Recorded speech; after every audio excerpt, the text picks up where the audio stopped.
Assalamualaikum warahmatullahi wabarakatuh. Hai teman-teman semua, kami dari kelompok 2 mata kuliah Hukum Perseroan Universitas Trunojoyo Madura.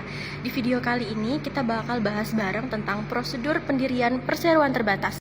Selamat menyaksikan. Kalian pernah dengar nggak?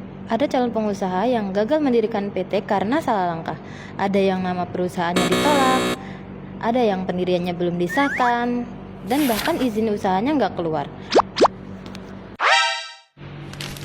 Nah, supaya kita nggak ngalamin hal yang sama, yuk kenali dulu apa sih sebenarnya perseroan terbatas itu. PT adalah badan hukum berbentuk persekutuan modal. Artinya, perusahaan ini didirikan berdasarkan perjanjian, dan modalnya terbagi dalam saham.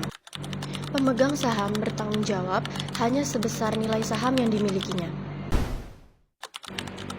Perseroan terbatas atau disebut PT punya kedudukan hukum yang mandiri, bisa punya harta, hutang, dan melakukan perjanjian layaknya manusia hukum.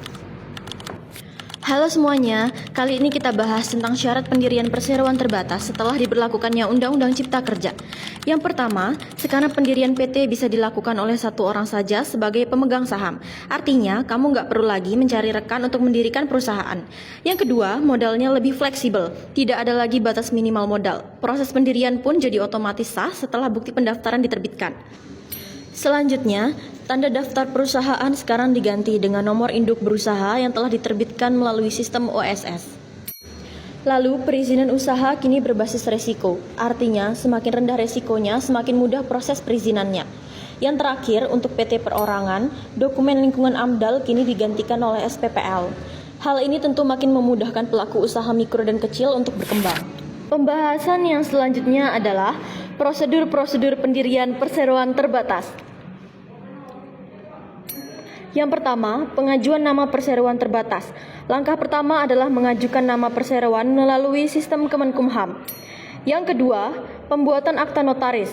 Setelah nama disetujui, buat akta pendirian di hadapan notaris yang berisi data pendiri, modal, dan tujuan usaha.